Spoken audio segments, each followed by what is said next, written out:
Hi, my name's Jordan Marshall. I'm Special Projects Editor at Building Magazine. So happy to be chairing this one today. It's our second session in Net Zero Live, or this iteration of Net Zero Live, and we've got a great one for you today. So our panel today is made up of Thomas Worthington from Atkins, Lawry Cook from DWP, Alasdair Grainger from Thornton, and Annabel Clark from Faithful+Gould, who will be taking you through all the COP27 lessons learned. So we've got some great stuff coming up for you. Just before we get to them, I'll let you know how today's session is going to be running. So the way that we are doing things today is that each of our speakers is going to give a presentation. Please send through any questions you have for them at any time, and we'll try and get as many of those answered off in the Q&A portion of the discussion, which will be the second half of today's session.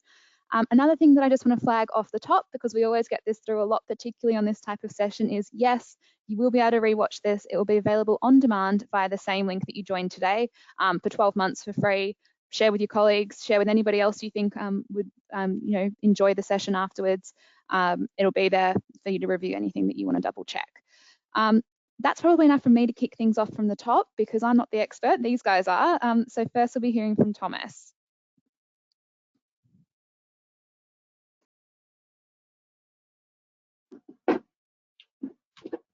Well, just let me know if you can see my screen. Wonderful, thank you. So, good afternoon, everyone, and welcome to this post-COP session, where we'll be looking at all the different ways in which how COP has influenced our estates and how we're going to be decarbonising them. As introduced, we've got a great selection of different speakers, and today we'll be diving right in to look at how COP has impacted this moving forward. Given the storm of media that surrounds any COP, I wanted to firstly summarise some of my key takeaways from the 2 weeks of negotiations, but with much going on over a vast array of media channels, I also wanted to welcome any of your comments, thoughts, and some of the headlines that were significant to you, which I may not have captured, so please do put those in the comments. After an eventful couple of weeks in Egypt, loss and damage was arguably the biggest talking point from the conference. For over 30 years, developing countries most affected by climate impacts have been campaigning for a loss and damage mechanism, where the developing nations primarily responsible for the majority of historic emissions have avoided the topic to date. But at last, an agreement was made by the parties to ultimately support loss and damage. The financial mechanism by which this will be rolled out is going to be determined throughout 2023 and presented at COP28 next year in the UAE, with key nations such as China and India still to be determined whether or not they will pay into or receive financial support from such a mechanism.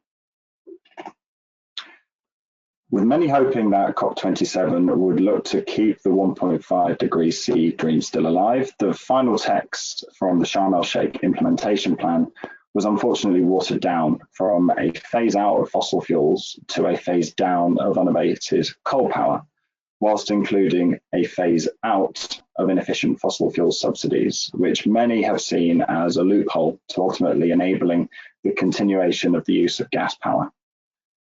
Alongside this, the Global Carbon Budget Report concluded there is a 50-50 chance of a 1.5 degrees C overshoot by 2030, which was compounded by the leverage fossil fuel lobbyists are currently having, where at this year's COP there were 25% more fossil fuel lobbyists than were present at last year's COP26. During the parallel G20 summit, the $20 billion Just Energy Transition Partnership was launched to support Indonesia, the world's fifth largest emitter, move away from coal. Brazil's president-elect Lula da Silva drummed up much excitement at COP27 with his rousing speeches stating that Brazil is back and vowed to undo the environmental destruction seen under his predecessor and work towards the ultimate target of deforestation, zero deforestation of the Amazon. With the US and the EU leading the global methane pledge, now 150 nations are committed to reducing methane emissions by 30% by 2030, notably including Australia, who joined this year, given that it is now recognised as being critical for reducing global temperature rise. Russia, India and China are yet to join the pledge, but China has stated a national methane plan will be launched soon, which is hoped to lead to them joining this pledge in the near term. The ISO's net zero guidelines were published during COP to coincide with Decarbonisation Day, which can be used by all actors and organisations in both the public and private sectors. The ISO is stating the guidelines will act as a single core reference text for organisations looking to create and communicate net zero targets. The UK's Transition Plan Task Force also published its gold standard for net zero transition plans, but I'll be talking more on this in the coming slides. My final takeaway was around adaptation, and there was much discussion over the fact that currently approximately 80% of climate finance is directed towards mitigation rather than adaptation. Commitments from COP26 looking to double the proportion of finance going to adaptation were maintained after some challenges to in fact reduce this. Alongside that, the Egyptian presidency launched a global action list to improve the resilience of more than 4 billion people across the world. As noted on the previous slides, in my key takeaways, during COP27, the UK's Transition Plan Task Force, or TPT, launched its gold standard for net zero transition plans, which will affect many UK businesses over the coming years. So I now wanted to spend a few minutes discussing some of the main features to consider from this recently published standard. The TPT was launched by the Treasury in April of this year, following Rishi Sunak's pledge at COP26 as Chancellor at the time, that large UK businesses in high emission sectors would be subjected to new net zero disclosure requirements in 2023. During COP27, the TPT has now launched its gold standard for net zero transition plans, which consists of a framework, which is currently what you can see on screen, and an implementation document, which will soon come into effect at some point in 2023. Aside from driving meaningful decarbonisation within the UK, the framework will provide the much needed consistency to transition plans, which to date have varied quite considerably. The newly launched TPT transition plan methodology is built up on core existing climate guidance and methodologies, such as the Greenhouse Gas Protocol, the Science Based Targets Initiative, Carbon Disclosure Project, and the Task Force for Climate-Related Financial Disclosures, or TCFD, recommendations. It's not currently stated which organisations will be required to publish transition plans, but given TCFD is one of the key foundational pieces of guidance in which the TPT framework is built up on, noting the comparable disclosure elements seen on the last slide around governance and metrics and targets, it's quite possible that companies required to disclose will be very similar to TCFD. The core principles for the disclosure framework include ambition, action, and accountability, with a resulting transition plan setting out how an organisation's governance is set up to transition to net zero, stating high-level ambitions to mitigate emissions alongside plans for climate adaptation. Short, medium, or long-term actions need to be included, as well as how these will be financed through the organisation. So ultimately, what does this mean for the UK and our businesses? The TPT is proposing that companies should have to publish one transition plan next year, then update this in 2026, whilst information noted as material to the plan should be included in annual reporting during the interim years. Given how arduous a task carrying out individual components of these transition plans can be, such as assessing climate risks and opportunities, calculating a full Scope 1 to 3 emissions baseline, or developing a strategic roadmap, I'm pleased to have the opportunity to flag this to those on the call likely to either be disclosing or preparing these transition plans, and recommend that you become familiar with the guidance to begin planning for the various work streams that will need to commence next year. Hopefully these few slides have served as a useful update, and I'll now hand over to our next speaker. Wonderful, thank you, Thomas. That was a great way to kick things off. Next, we're going to be hearing from Lawry. So Lawry, we'll give you the access so you can share your screen, and that should be fine. Thanks so much. Great, thank you, Jordan. Just let me know when that loads up. Yeah, it's perfect. Great, thank you. So yeah, my name is Lawry Cook. I'm DWP Estates Net Zero Carbon Lead. In my presentation today, I'm going to sort of allude to what came out of COP27 in relation to the built environment and how that is impacting DWP, but also looking at DWP's journey to net zero carbon. So these are some of the headlines that came out of COP27 and the surrounding information. Thomas mentioned the fact that emissions are actually increasing this year based on the Global Carbon Project's predictions, which is a far cry from what we need to achieve to actually meet that 1.5 degrees of warming by 2030. As per other reports, the built environment does contribute approximately 40% of the global greenhouse gas emissions via construction, operation and maintenance. While COP27 did primarily focus on developing countries and how they move towards becoming more urbanised and improving living conditions, you understand in a moment on my next slide why this is so important to DWP in particular. So DWP is a vast estate that covers a large area of the UK. We're actually the largest central government built estate. We've got close to 1,000 buildings now, although that table on the right suggests we've got 104, but recently we have increased the size of our estate by over 100 buildings to cope with the increased requirement from our customers for our services due to COVID-19 pandemic. And we provide a range of services, but ones that you will probably notice the most when you walk down your high street is our job centres and our support for the most deprived in society. That being said, we do have large corporate centres in some of the largest cities across the UK, and our estate does stretch from Orkney and Shetland Islands to Penzance, so we have got a large geographical display across the UK.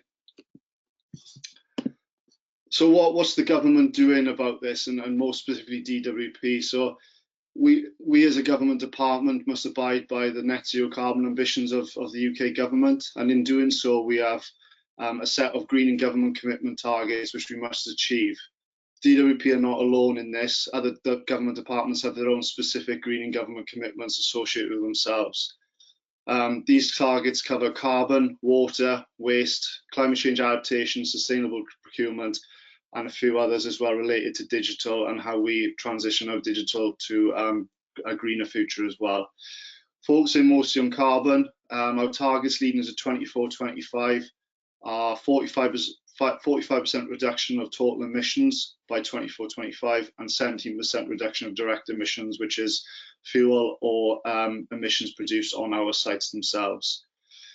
Currently, our estate contributes 88% of all DWP's emissions, and thus you can see why our impact on what was mentioned at COP around the built environment is so important to DWP. Some other things that have been put in place across central government that are supporting our transition to net zero are the government buying standards requirements, with two of the high level targets around new builds being BREEAM excellent and major refurbishments achieving BREEAM very good. Obviously, these set the standard of your building's design and operation when you're carrying out a new build or major refurbishment. But also allow you to sort of benchmark how your building is going to perform from an energy perspective long term as well. Furthermore, within the procurement space, we also have a set of social value criteria that are applied to our contracts when working with contractors. With this social value in particular, helping us fighting climate change, tackling the economic inequality, aiding in COVID-19 recovery, supporting well-being, and also providing an equal opportunity.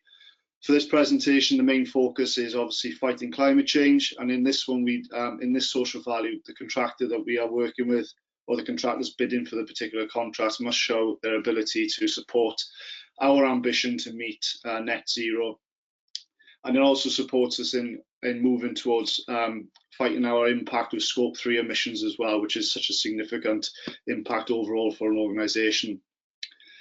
Now, what is DWP doing in particular? We've got a suite of BAU and sustainability projects across the estate at the moment as part of our capital spending review settlement. So we work very closely with our life cycle works team and make sure that the end of life asset replacement schedule that they have in place is done so with sustainable alternatives put in place if feasible. This could be in the shape of a gas boiler being replaced with an air source heat pump or connection to a district heat network, but it also includes stuff like draft proofing, replacing single glazed windows with double glazed, improving the general fabric of the building, including insulation as well. We also have our hand in some of the bigger programs that impacts DWP, not just DWP Estates, and one of the key ones of these is workplace transformation. And this program is in line with creating a government property strategy that is smaller, better, and a greener estate as well. With the greener aspect obviously having an impact across the other two parts of that strapline as well. As I mentioned, we've got a suite of projects associated with our spending review settlement. The key ones at the moment in relation to carbon reduction is LED replacement program. We're currently installing ULEZ charging infrastructure across our estate for our official vehicles.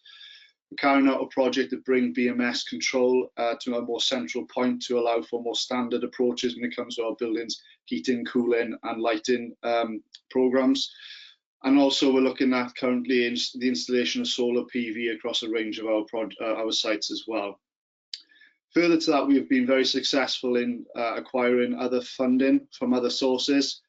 Public sector decarbonisation scheme funding has been going now for the last 2 years, and we've been successful during phase 1 and phase 3, which focuses mainly on decarbonisation of heat.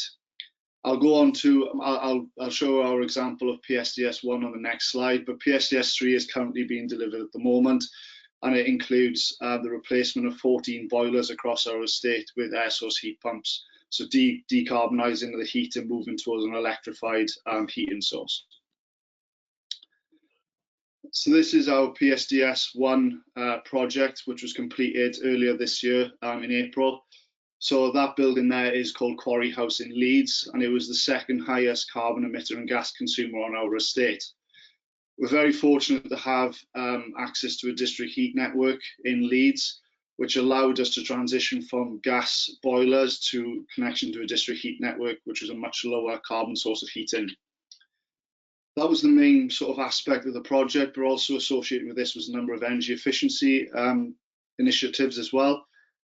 One of which was LED lighting throughout the car park, which was underneath the building. The installation of a 100 kilowatt solar PV system on the roof, replacement of the gas-fired catering equipment with electric, thus removing all gas from this building, and also BMS optimization on the estate, so ensuring our controls were put in place to make sure the running of the building was as efficient as possible. In total, the project was worth around 5.4 million. And as I said, we were awarded this via the PSDS funding schemes. Overall, this building is going to help reduce, moving this building to a low carbon future is going to help reduce our total estate emissions by 2% and our direct emissions by 5%. And the current projected savings is around 2,000 tonnes of carbon per annum. Now, Tom did allude to it earlier as part of his slide, but adaptation is as critical as mitigation, and DWP, as part of its green and government commitments, is striving towards becoming a more resilient department, but also having a more resilient estate. So we must adapt to the locked-in impact of climate change, and that is vital to ensure that we can continue to provide the services we do to the most deprived members of society.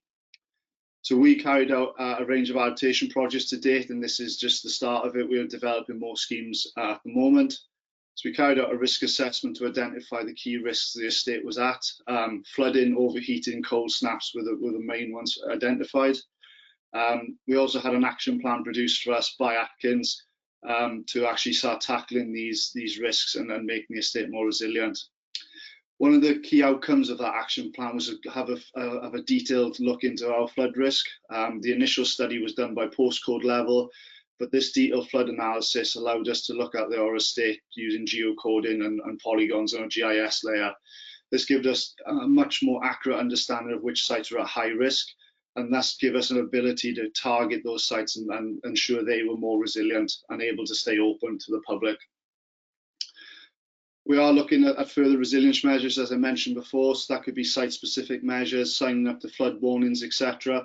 But we're also engaging with the Environment Agency to look at more community-based support, and also showcasing the fact that we're not just looking after our building, we're looking after the infrastructure and the community that surround it as well.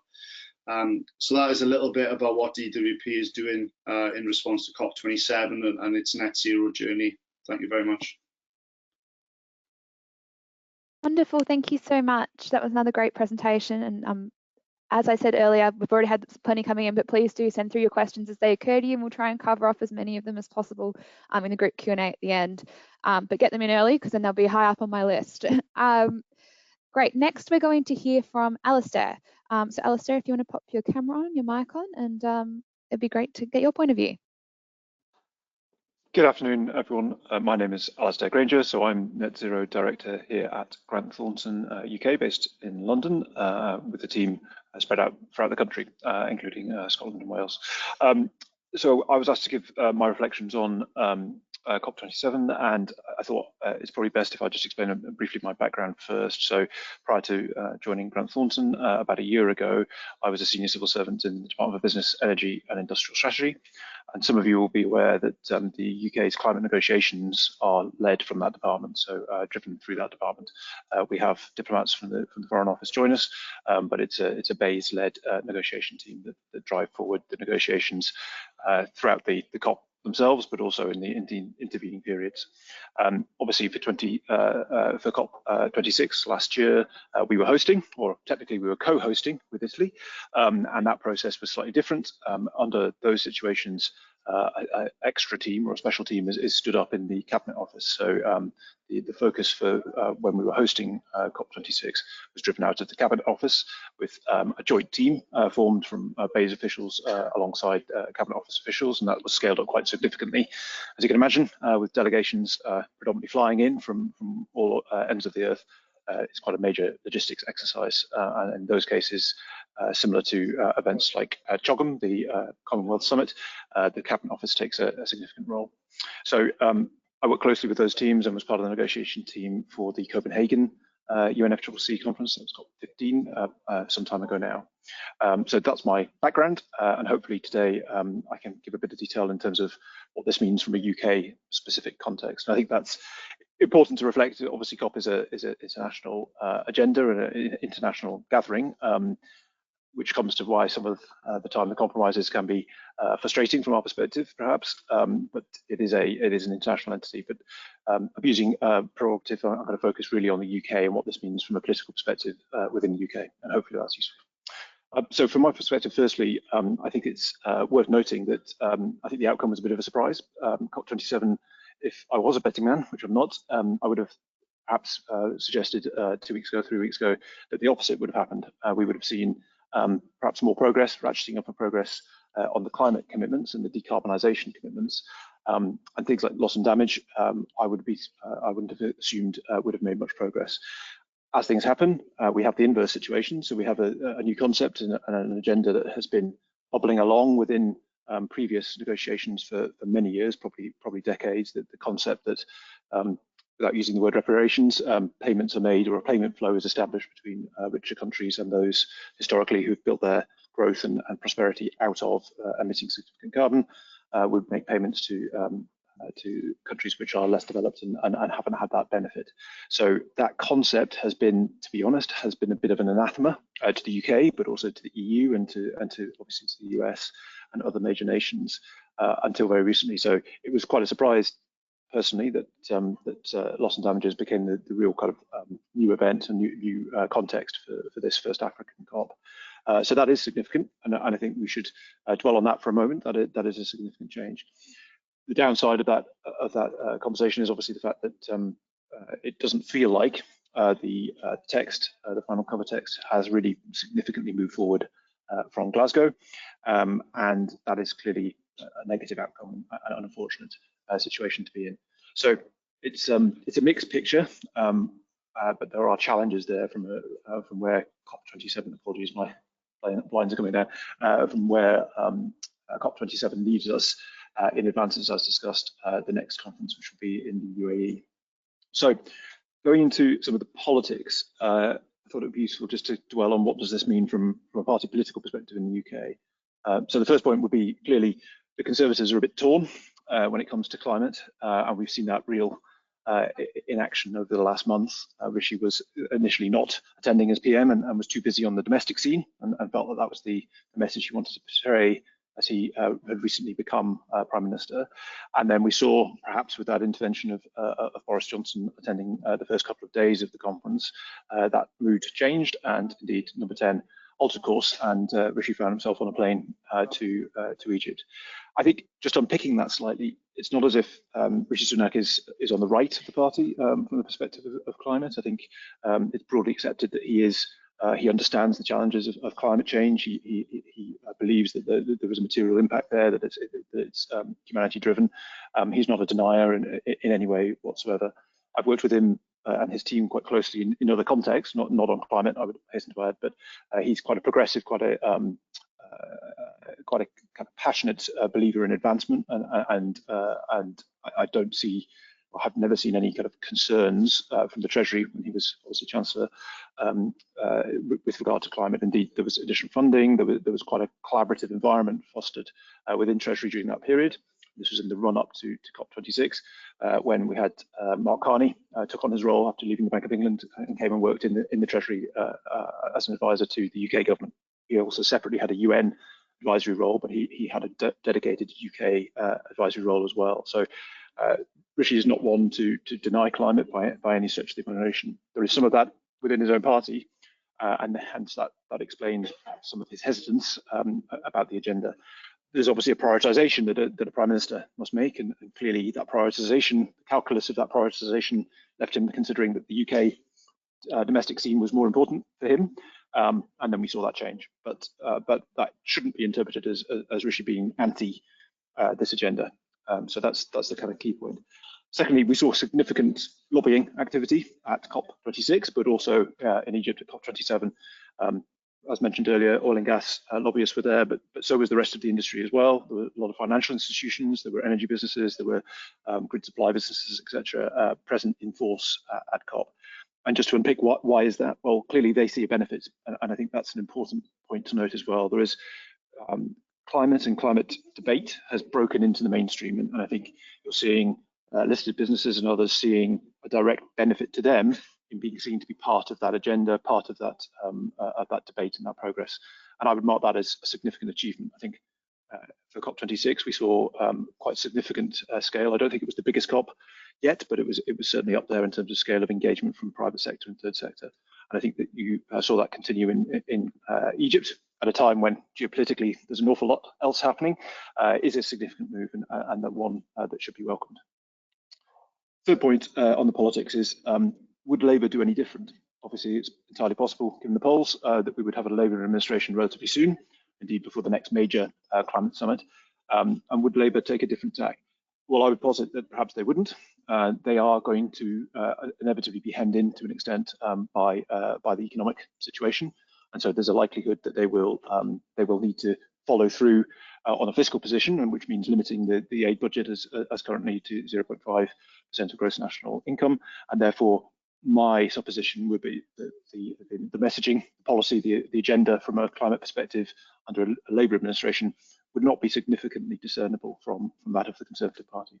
And actually, it's Boris Johnson we have to thank for that. Boris did, putting aside many other things that he was doing, he was responsible for pushing forward the green agenda within government. And he had two advisors there, Zach Goldsmith and his brother Ben, who are deep green, who have been involved in the sector for many decades and who were really pushing forwards that agenda. So it is interesting that the Conservative Party has moved quite significantly on the climate agenda recently. And then briefly, finally, on implementation, what does this mean now that COP27 has finished? And critically, we've passed over the presidency of COP, so the UK held that presidency right up until the end of the beginning, sorry, of the Egyptian COP. Inevitably, that means that the UK will be taking more of a backseat in the short term, but that's not to say that the UK doesn't value climate negotiations. I think we see ourselves as an important international actor, and fora such as UNFCCC negotiations allow the UK to present ourselves on the world stage without needing to be linked to the EU. And so it is seen as an important international stake for which the UK can be a part. But we are now in a tight, constrained austerity 2 scenario in the UK, and that does impact implementation. The scale of the climate negotiation team, as mentioned earlier, based out of Bays, will be limited by the RDEL, the Resource DEL budgets for that department, which are being held. And it is an unprotected department, so Bays is likely to suffer to challenge, to struggle from a financing perspective over the next spending review period. That could be an area of concern from a climate negotiation team, because that team needs to run the whole way through a process, not just at the key points in the calendar of the UNFCCC. So Archie Young and the team have done an incredible job over the last, nearly 3 years of preparation for COP26 and this year of presidency. But I think you can anticipate the UK to take a step back in the short term as other nations pick up the candle and move forwards.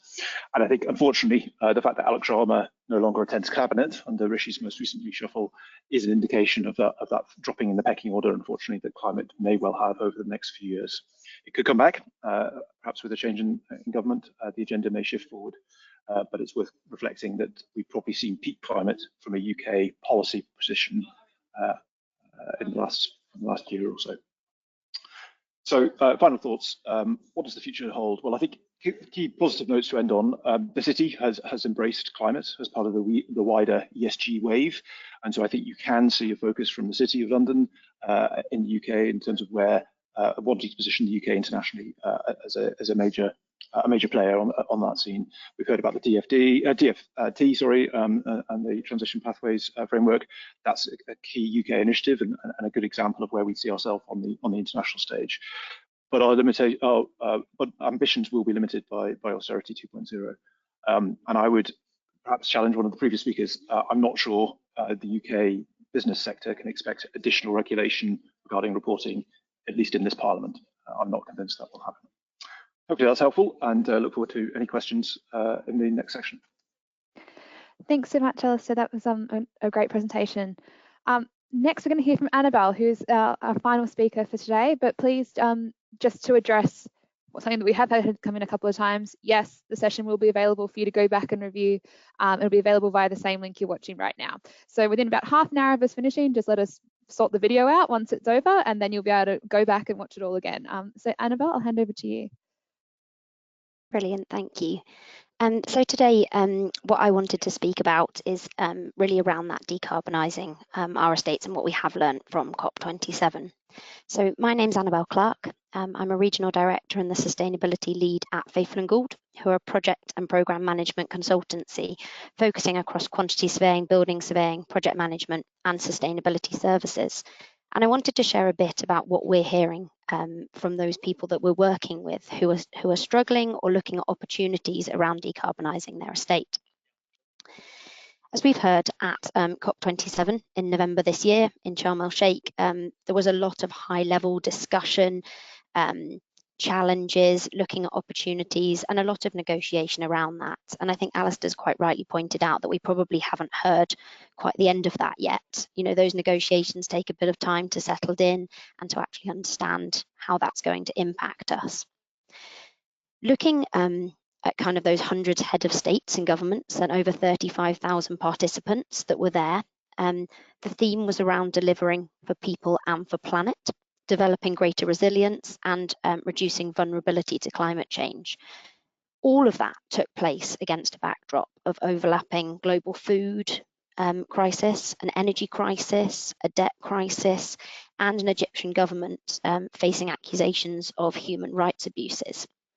And for the first time in UN history, protesters were allowed into the venue to march and for free speech to actually speak around that. And I think that is a great first step in actually looking at that kind of fuller picture from COP27 and getting better equality and more views into that arena. So from individual buildings to organisation-wide portfolios, to entire cities, to entire countries, to the whole world, when we look at the building and construction sector, which of course we're focusing on today, the World Green Building Council stated that 40% of global carbon emissions result from the built environment. So we have a huge part to play in this transition with the physical assets that we own, occupy, lease, and look at. So COP27 was termed the implementation plan. And I think we were probably hoping that even more would come out in terms of the implementation, but we have moved quite a long way. So while some of those reports are bleak, today we're going to look at some of those practical considerations of decarbonisation through the lens of holistic sustainability. Those high-level conversations, as we said, are really positive for driving forward and highlighting the climate agenda. But really what's missing is that detailed action plan of how this can actually be delivered. So ultimately, what does this mean for you if you own a house, if you go to your office, if you actually are part of a facilities management team or an organisation who own those buildings? What does that mean for the UK for retrofit for decarbonisation plans? And what does it tell us about decarbonising our existing estate? So what you can hopefully now see on the screen in front of you is the UN Sustainable Development Goals. Hopefully they're familiar to you. They pop up in a lot of sustainability reports now. They're bright, colourful, engaging. And they come from, in 1987, the World Commission on Environment and Development, which was set up in 1983, published a report on our common future. The document came to be known as the Brundtland Report, which was named after the chairwoman, Mrs. Brundtland, and it developed guiding principles for sustainable development as it's generally understood today. And this absolutely formed a backbone of COP27 and what came out of those negotiations.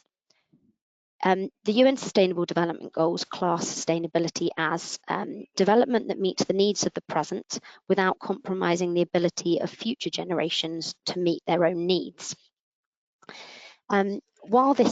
Why this is so crucial is that it covers holistic sustainability. And I think a lot of conversations recently have been very focused on carbon and climate change, which of course has to be the overall aim and goal.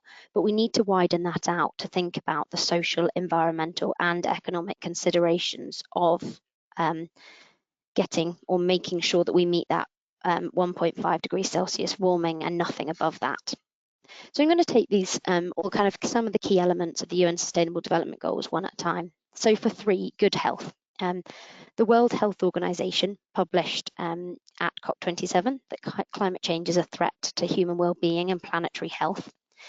We spoke about 1.5 degrees Celsius being a goal that's on life support, and the machines are rattling currently.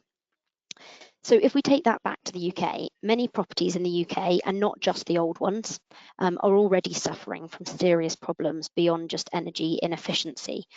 We've got uncomfortable drafts, leaking gutters, rising damp, cracked pointing, damp, mould, poor ventilation, internal condensation. And through retrofit of energy efficiency measures, we also need to focus on health and well-being. So just some thoughts to consider as part of those plans. We need to make sure that we're also looking at ventilation, glare control, daylighting and view out, air quality, thermal comfort, acoustic performance, and active transport and travel options as well. And I know that, this list grows and grows, and that is why it's so important, I think, to look at it through these 17 goals that you see on the screen. If we focus then next on 7 and 13, which I've grouped together here, so renewable energy and climate action, of course, this was a key focus of COP27. Rishi Sunak, as we heard from Alasdair, reaffirmed the UK's commitment to supporting climate change. But what we failed to get out was a commitment from all parties to phase out all fossil fuels. However, I think the situation in the UK market is looking slightly more positive. So there is a huge traction in the phasing out of fossil fuels, most notably the removal of gas and oil boilers out of our buildings at the end of their life. And that key message is coming out of most organisations. And I know that LETI, as it's newly termed Low Energy Transformation Initiative, says that if you do nothing else, make sure that enough fabric improvements are done to switch to a heat pump and avoid putting in fossil fuel systems at all costs. So making sure we're not adding to the challenge. Adaptation, as we heard, is also vital, looking at future flexibility and also climate events that we need to protect against. Quality in education, so looking at goal 4 here, 4, 5 and 10 together, so 4 quality education, gender equality and reduced inequalities. We heard about loss and damage from Thomas at the beginning. You know, we saw a big agreement there on funding for vulnerable countries. And I think if we take that back to kind of ourselves and what we're working on projects, you know, initiatives such as social value, looking to tackle the social, economic and environmental inequality in our own country, which we've seen being looked at through the Levelling Up Fund and the Levelling Up Agenda, is something that we need to make sure is absolutely in our decarbonisation plans. And then from COP27, you know, from a gender perspective, there were 7 women leaders at the COP27 event compared to 110 men. There was quite a shocking statistic that gender parity is not likely to be reached until 2040. But the really positive news that came out of it was that at this COP, the first COP, it featured a youth pavilion, so the voice of children and youth being formally represented. And a huge thing that we need to look at, therefore, is looking at educating a new workforce equipped to transform society, excite and reskill the present workforce from traditional to greener delivery, widen that competence pool through things such as STEM initiatives, and introduce shared terminology and standards for credible comparison. So coming back to that interesting debate we heard there at the end between Alasdair and Thomas around kind of regulation and where we can get those standardizations and regulatory compliance in. For clean water, I'll just touch on that one quickly. Number 6, clean water and sanitation. Obviously at COP27 at a global scale, you know, we were covering sustainable management of water resources, looking at combating water scarcity and drought, looking at the water cycle, droughts, floods, and displacing millions of people. Within our own buildings at a UK project level, we've got a huge part to play there as well, making sure that we consider water consumption, water monitoring, and careful retrofit of water efficient equipment. So then for goal number 8, one of the final ones I'll look at today, you know, we're looking at a large scale programme of retrofit in the UK and to significantly improve the performance of the UK's 28 million homes and all the other buildings that go alongside. That will see a huge increase in the amount of construction work in the sector. It's something that we saw at COP27 in terms of mobility and allowing people to move more freely around the world, sharing those skills, sharing the data that we get, feeding into Goal 9 and Goal 11 for innovation and infrastructure and sustainable cities and communities, you know, making sure we are considering that master planning level. And then for goal number 12, responsible consumption, you know, we really need to look there and making sure that across the global market, we're looking at accountability and traceability of where materials are coming from. And then finally, the goal I just want to touch on at the end is 14, life below water, and 15, life on land. Biodiversity being absolutely critical discussion point at COP27. And there is a future COP, so COP15, which is looking at biodiversity in December this year. But for, I think this was one of the first COPs really that's looked at them as it being intrinsically linked. You know, satellite data is showing 3.75 million hectares of tree cover, or 10 football pitches a minute, are disappearing across primary tropical rainforests in 2021, and that was reported at this COP, you know, looking back on that retrospective data. So something we need to consider in all of our own projects is that biodiversity element, protection of existing ecological features, minimising impact on site ecology, enhancing that wherever possible alongside decarbonisation measures. You know, if you've got that scaffolding up, what else can we look at around that building to look at biodiversity as well?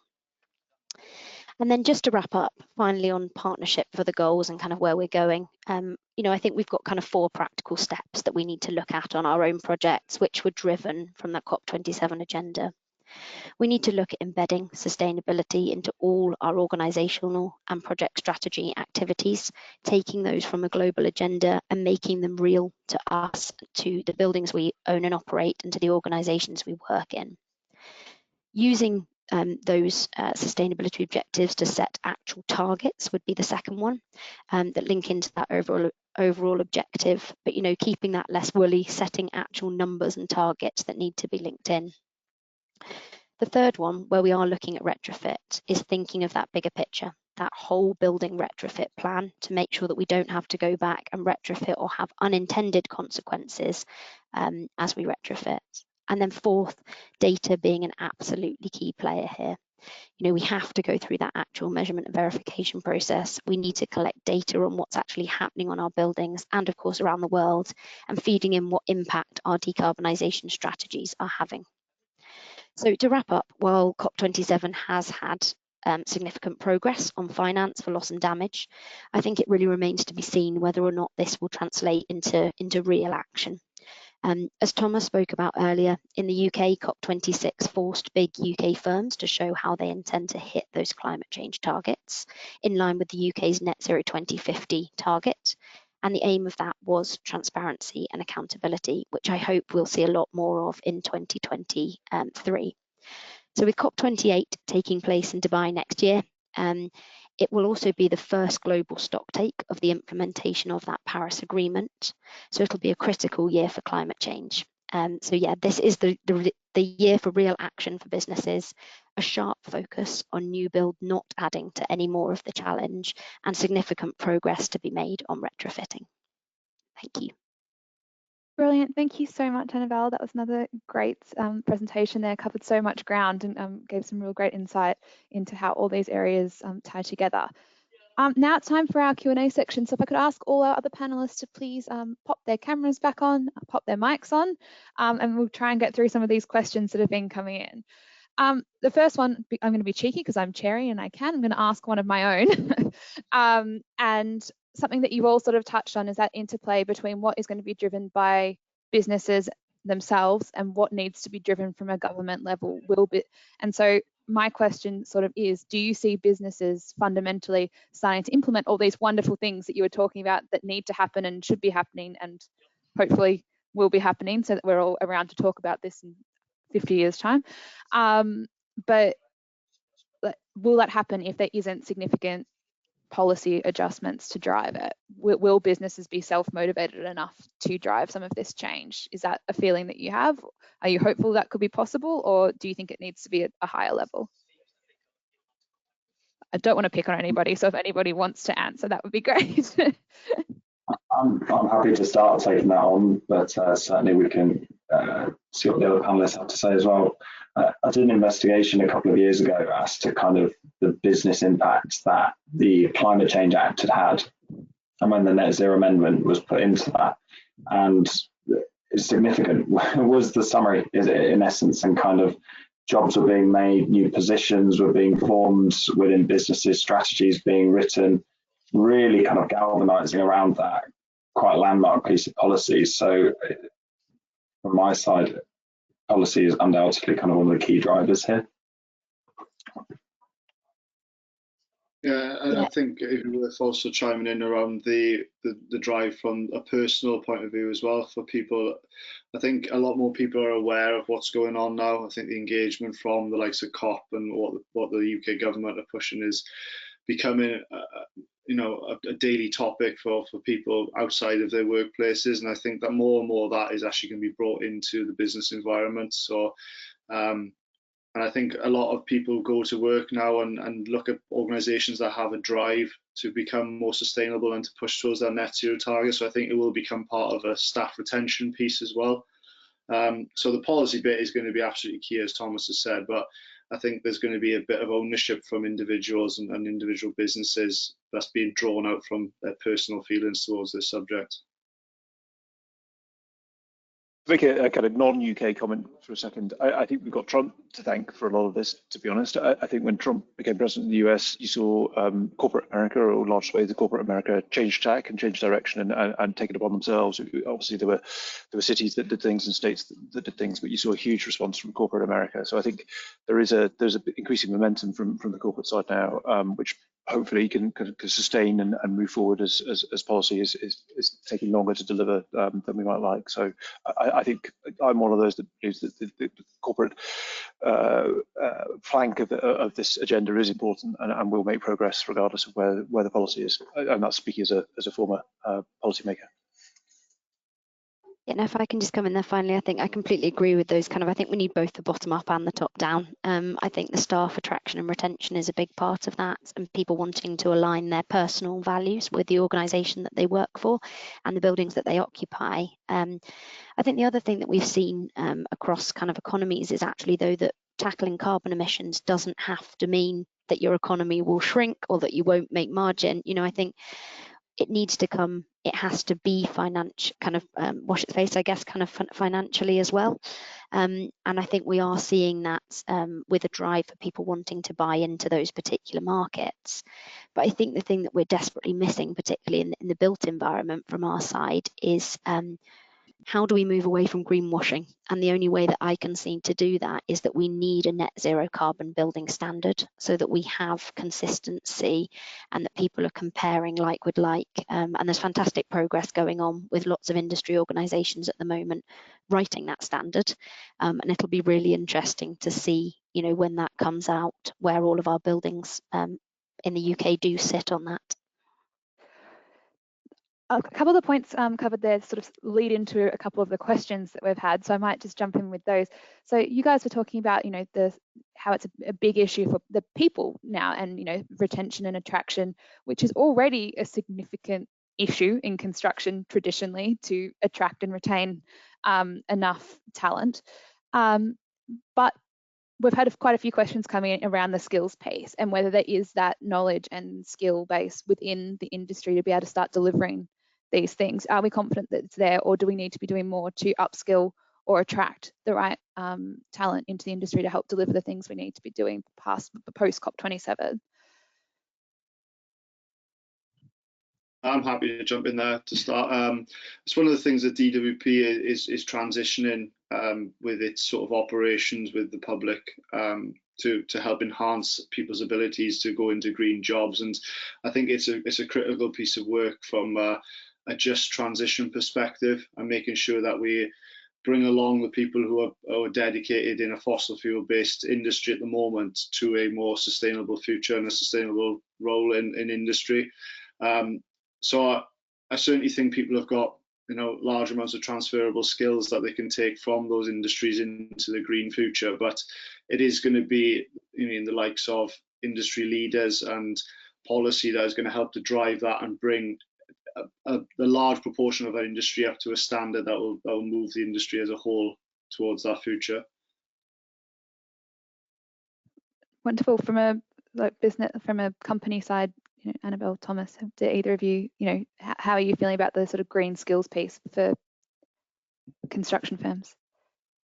Yeah, I think there's a huge drive and need for it. Actually, both Thomas and myself internally and Faithful+Gould and Atkins are involved in an upskilling and kind of training program.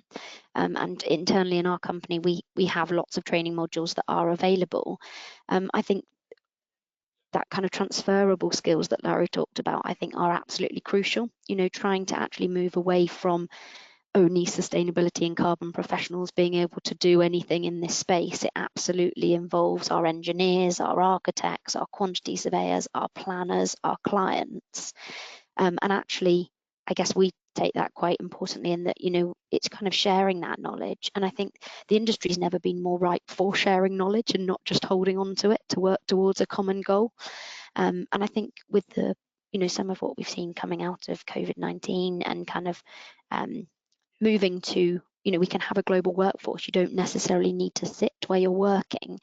And that just further ignites that excitement and sharing of knowledge and making sure it's not just focused in certain parts of a company or certain parts of the world.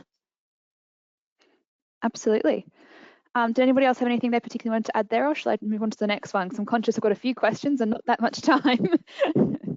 I was just going to add on the topic of kind of talent attraction, staff retention, particularly at sort of an emerging professional type level. I recently did some work with the Association for Consultancy and Engineering, and we found that there was a slight misalignment between what emerging professionals were looking for in terms of their sustainability expectations and what they were necessarily seeing within the industry across all the various organisations, with the view that currently our kind of corporates have a slight focus on net zero, and which is why I was really delighted to see Annabel talking across the different kind of SDGs and talking to the wider sustainability agenda, because that is absolutely critical to a lot of our emerging talent coming through, and that's what they want to see our organisations engaging with. No, absolutely. That all makes a lot of sense. One of the other things that we've sort of had come in is obviously that you guys have covered off, this is a critical year. Moving forward, we need to make sure stuff starts happening. We can't keep talking about how we need to make it happen forever. But that's also set in an environment where there's lots of other competing challenges. It's a tough marketplace at the moment to be considered the most pressing concern. Are you confident that businesses will continue to prioritise this in the same way, given the geopolitical climate globally at the moment? I can comment on that. I think we've already, in the last 12 months or so, we've tested that to the extreme, haven't we? Certainly since the war in Ukraine and resulting inflation increases and energy prices, etc. I think we've seen that tested in quite an extreme sense. And from a political perspective, the short-lived Truss administration was seeking to kind of focus less on climate and on net zero. Now that didn't survive for other reasons, but I think we've kind of dallied with that approach, and for various reasons that's not necessarily sustained. So I'm relatively comfortable and confident that this will progress forward from a political perspective, at least. I think there's an agenda there. It may not go as quick as some of us would like, and as it may have gone under different leadership, but it's a kind of locked-in fact now. It's a key issue, and politicians, regardless of their backgrounds, are needing to respond to that. And to link it to the skills agenda, I think that youth consideration and the views of younger voters, younger constituents is key, and this is often high in their agenda, if maybe not top at the moment. So I think it's been tested quite significantly and found to be sustaining. And I think going back to America again, the next in a couple of years with the next presidential election, it could be back at the top of the agenda over the other side of the pond as well. So I think it is a present fact and a significant one. The negative side of that is obviously our climate is changing, and that keeps stories of droughts and famines and floods and fires all in the news and keeps that agenda alive. Obviously that's a negative, but it does mean that this issue isn't slipping down news agendas anytime soon. Wonderful. Yeah, Does anyone else? I was only going to back up on that. I just think that a lot of the drive in keeping at the top of the agenda will come from financial institutions who inevitably are the funders of the companies, and shareholders and employees are definitely driving the agenda. And I think that comes from risk management and seeing those extreme weather events and what impact it can have. So fingers crossed, that will stay top of the agenda, because those financial institutions are pushing that through into companies across every sector. And talking to risk management, as frameworks such as TCFD kind of become more and more commonplace in the industry, we're talking about, have we done enough planning? We really need to see action. But these sorts of frameworks are only really starting to kind of get a grip in the industry. And as a sustainability practitioner, going through those sorts of things are really raising alarm bells in organisations, and I think they're doing the right things to drive the kind of behavioural changes that we need in the industry. But it obviously takes time for everyone to work through these frameworks and embed those kinds of changes in large organisations. Brilliant. I am very conscious that we're nearly out of time, but we've also covered quite a lot of ground. So I might ask each of you if you could give me one or two, because one is often very hard, big takeaways that you would like the audience to take away from this discussion, just the big overall points, so that they know what to go back and look for when they're rewatching it to catch up on everything. So yeah, does anyone particularly want to go first? I don't need to pick on somebody. Happy to. So I think my key takeaway is that the political die is cast, and I think the UK has a very significant role in the climate agenda going forward. I think they're my two takeaways. Brilliant. Annabel, you're nodding. Do you want to go next? Yeah, I think my takeaway is to think about the climate agenda as holistically as possible. Use that framework of the UN SDGs, but bring that back to real, actual targets in your retrofit strategies. Brilliant. Thomas? Oh, sorry. Oh, sorry, go ahead. No, go on.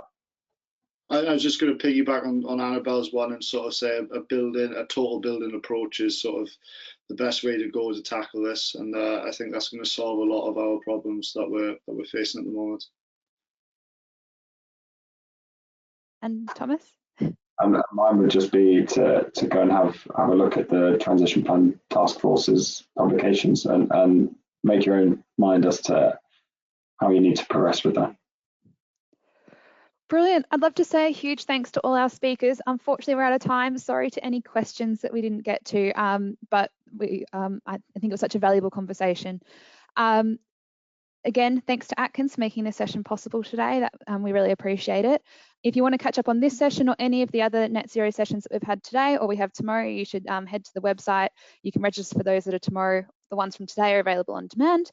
And after this session, there'll be a survey that pops up. It literally takes 15 seconds to fill in and just make sure that we're doing the topics that you want to hear about. So if you could answer that as the audience, we'd really, really appreciate it.